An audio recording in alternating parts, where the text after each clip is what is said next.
Infrastructure for Resistance, Architecture for Protest, exploring the collision of architecture with social and political forces in order to support activism. The project will be presented through a website format. Firstly, I would like to start with an acknowledgement of country.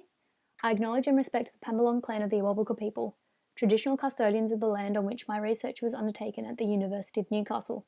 I acknowledge and respect the country, the unceded skies, waterways and grounds of the Awabakal people.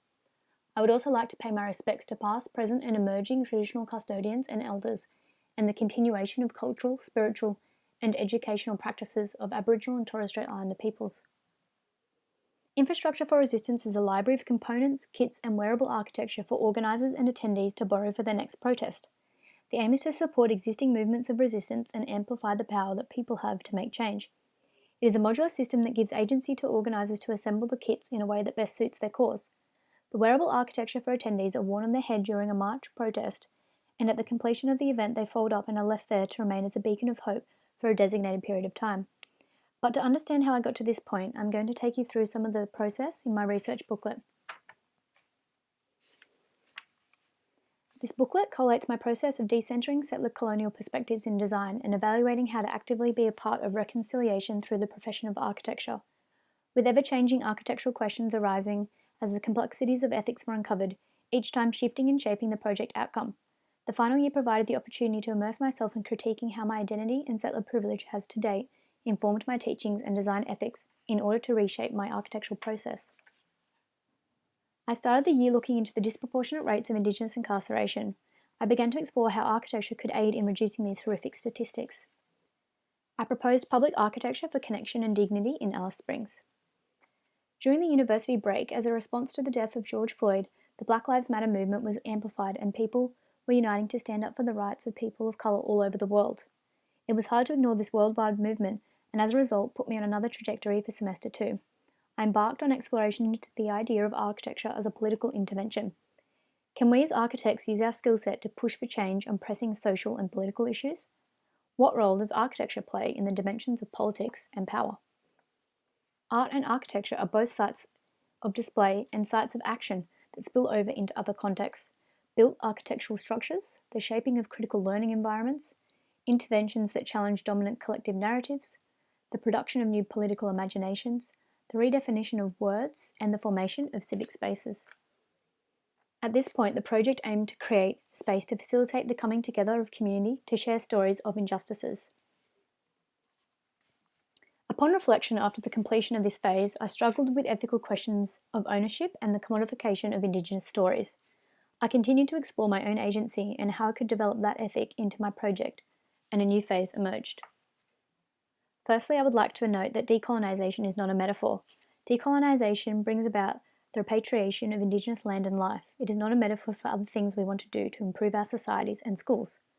The metaphorisation of decolonisation makes possible a set of evasions or settler moves to innocence.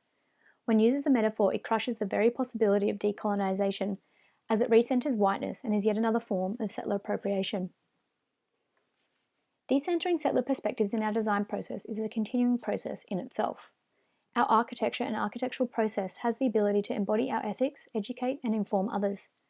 Through continued research and deepening of my understanding of perspectives, these realizations have been key to my process of decentering settler and my own perspectives. It's enabled me to critique my own intentions within the establishment of my project brief. The project would be more appropriate to act as an enabler to existing movements of resistance instead of speaking for Indigenous communities. The final shift in the research discourse came with the exploration of the role of architecture in protest. This proved to be the driver in the final architectural program for Studio 10. Back to the website. First is the assemble page. The project seeks to provide necessary built elements to enable existing movements of resistance to continue their cause and gain public awareness and support. Architecture can't force people to connect, but it can create fertile space and remove barriers to encourage social interaction and nurture discourse in order to influence the fabric of our social culture. Next are the borrowing pages. First are the components. They can be individually borrowed and pieced together in a myriad of ways to best promote the movement's specific cause. Here, organisers can borrow pre-bundled kits. There are a variety of options available. Potential usage may be for protests, march, events and community engagement sessions, etc. They can be used for amenities blocks, stages, workshops, things like that. The kits for organisers are modular so that the structure can be adjusted specifically to their needs, site, duration, and intended audience size. When we take a subjective and confrontational approach to architectural research and practice, we have the power to produce productive terrains to critique and counter dominant ideologies and their spatial outcome. Architecture has a great potential to take on complex matters and start a debate. Public space is the main playing field for politics and power, thus it is the main focus of activism in architecture.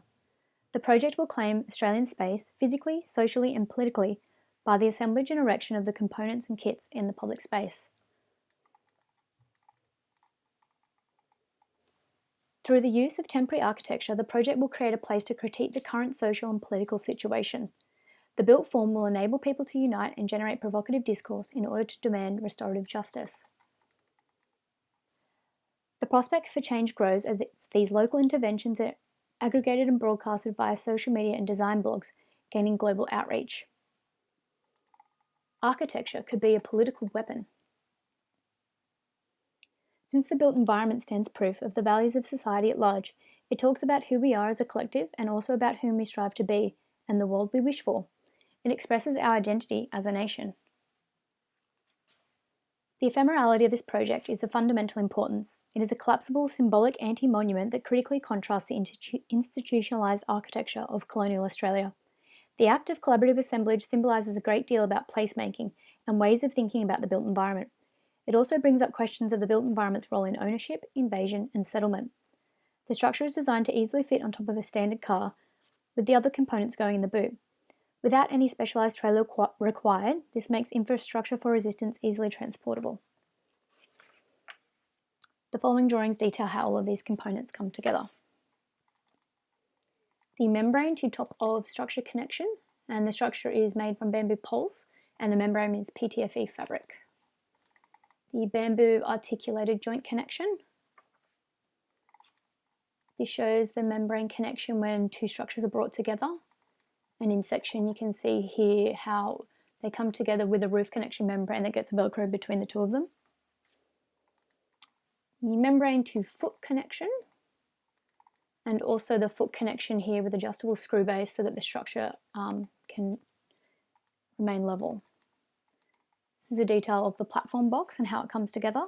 It's pre-cut in a way so that it only requires a mallet for assembly, and it can be used to create a platform to act as a stage. They can also be used individually as storage boxes or as a stool, and furthermore they can be grouped together and flipped on their side to create a bench, table, or tessellated in other ways and screwed together to make a variety of structures to be used as blockades. Onto the wearable architecture section of the website. The aim is to enable attendees to highlight the power of the people to create change whilst protecting them from the elements during the protest. The wearable architecture will create a spectacle that attendees wear during the march. When the march is over and the speakers are finished, each attendee will collapse their headpiece and leave it at the site. It resembles a lantern and a light is placed inside. The cluster of objects will remain at the final destination for a designated period of time as a beacon of hope and a reminder of the number of people that turned up for the day to stand up for their values. So far there is only one wearable architecture item available to borrow, but I imagine more options will become available over time. Research by Erica Chenoweth, a political scientist, has found that nonviolent campaigns are twice as likely to achieve their goals when compared to violent campaigns.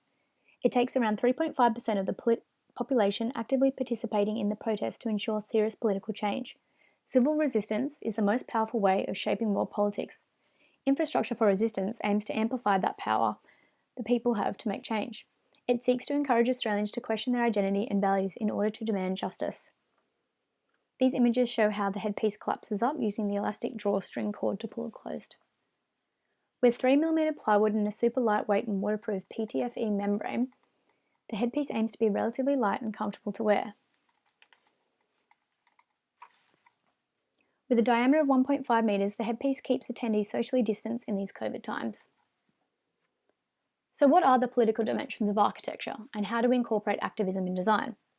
Architecture may not be able to directly decrease the rates of Indigenous incarceration, but it may be able to assist in getting this issue, among others, on the headlines. It can act as a media focus for activism. This is why architects have a huge responsibility for influencing the current narrative towards better scenarios since the profession has the tools to spark debate, critique the status quo, envision and present the public with alternatives, and inspire people to attend protests and question their values. In this way, architecture is a system, how you set up various opportunities for people to relate to one another and to be empowered to make change as a collective.